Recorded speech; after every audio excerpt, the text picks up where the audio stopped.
तुका बाबा थोडे जजीस हांगा शॉर्टेज आसा. ते जजीस शॉर्टेज कारणान आशिल्ल्या कारणां खातीर तुमकां कितें तेचे इफेक्ट कितें पडटा? येस, टेक द सेन्स सध्या मडगांव आनी ट्रायल कोर्टान 4 सिनियर डिव्हिजन जजीस आसात to be appointed. So to be appointed म्हणजे strength is 4 senior division and 6 junior divisions, out of which what they are saying is total there should be a strength of 10 judges in the trial court. आता senior डिव्हिजनाचे कितें जालां की what has happened is की one of the judge is not presiding, so only 3 senior divisions are functioning, and out of the 6 junior division only 1 junior division is functional and 5 junior division is not functional. So totally you can say there is 50% shortage of judges in the trial court building at Margao.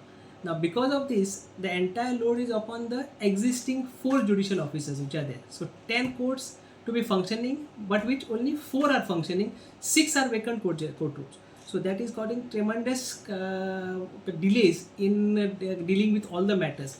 Once the delay is caused, that is hampering the justice delivery system. So what we say is that should be effective and fast justice to all the litigants, whoever is coming approaching the court.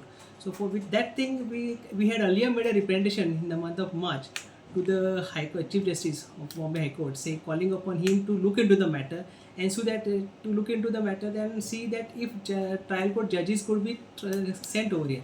However, after the May vacation also, that thing has not thing, and still there is a vacancy in that courtrooms.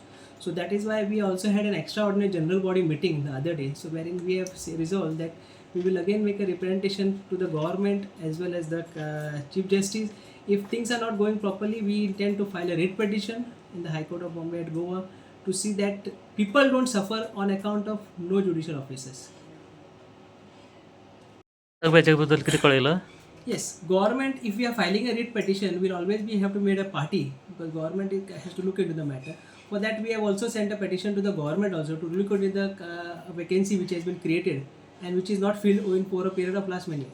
So the very purpose of sending the government is that at least the government should be aware that there are vacancy which is existing and they should act fast so that justice delivery system is not hampered over here.